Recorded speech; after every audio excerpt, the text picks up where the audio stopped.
Bonjour, vous êtes avec Raymond Dazan sur sa radio privée. Voilà, Flash Info. Flash Info. Je viens de voir, quelqu'un disait mais si Raymond, on s'entend très bien avec les normaux. Mais bien sûr qu'on s'entend bien avec eux. J'ai jamais dit qu'ils, d'abord, ils nous ont rien fait. Ils nous ont ni tués, ni anéantis. Simplement, pour les personnes qui vivent longtemps avec une personne normale pensante, c'est-à-dire avec tous les critères de normalité, de rentrer dans les rangs, etc. Je parle de ces personnes-là. À la limite, une personne hypersensible, elle va vous comprendre, elle va vous recevoir. Mais ne croyez pas, au bout de quelques temps, de toute façon, il va manquer quelque chose. Alors, je suis vraiment désolée pour ceux qui l'ont vécu déjà. Je suis aussi désolée pour ceux qui n'ont toujours pas compris. Et je suis désolée pour ceux qui l'acceptent. Mais l'amour peut faire des miracles, je ne dis pas non. Hein. Maintenant, pourquoi le surdoué le surdoué qui n'habite pas son état de HP, de toute façon être dans le refoulement, puisque de toute façon il sort masqué, déguisé, tiens, c'est l'actualité de sortir masqué. Et évidemment que cela va l'empêcher de respirer, il va fonctionner en mode contrôle, et pour les autres, en plus, il devient complètement inaccessible. Ça va créer évidemment des conflits, puisqu'il n'est pas dans sa réelle personnalité.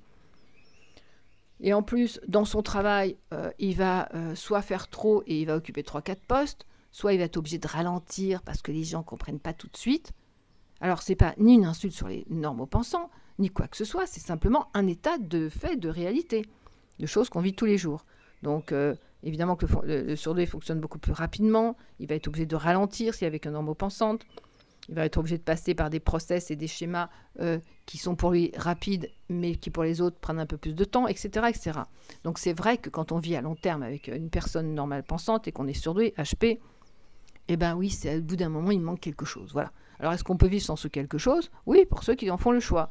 Est-ce qu'on va survivre? Oui, pour ceux qui en font le choix. Mais il manquera toujours un petit quelque chose. Voilà.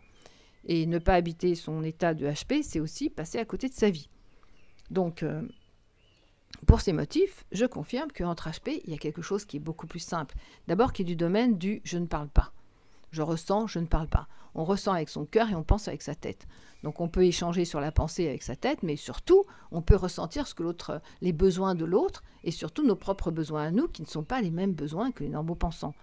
Si on parle des besoins des surdoués, ils sont évidemment énormes et indispensables par rapport aux normaux pensants, par rapport aux normaux pensants, à qui on dit vous allez apprendre à vivre avec vos manques, mais le surdoué, on ne peut absolument pas faire ça.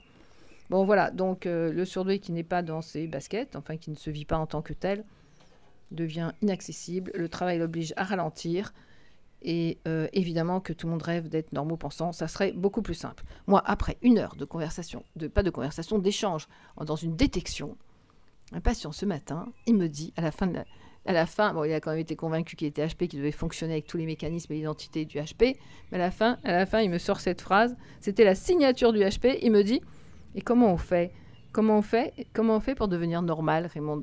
J'ai dit, bon, on va s'arrêter là, parce que toi, le gosse, c'est deux gifles dans ta figure et tu suis le rang. Mais c'est évidemment pour une façon de dire, voilà, le HP, même au bout d'1 heure, quand il se comprend et quand il commence à dire, ah oui, c'est vrai, ah, exact, ce mécanisme, je l'ai vécu, etc., ben à la fin, il vous dit quand même... ah Raymond, on ne peut pas redevenir normaux, on ne peut pas devenir normaux pensants. Bon, écoutez, vous pouvez essayer, moi j'ai essayé, ça n'a pas fonctionné. Voilà, je vous embrasse très fort, c'était pour rectifier, pour dire que voilà, ils ne nous ont pas frappés, les normaux pensants, ils ne nous ont rien fait, ils ne nous ont pas battus. Mais la vie est tellement plus simple entre HP, je vous assure, hein, pour l'avoir vécu et pour continuer de vivre. Je vous embrasse, je vous dis bonne fête des mères, on est juin 2020. Et à très vite sur la radio.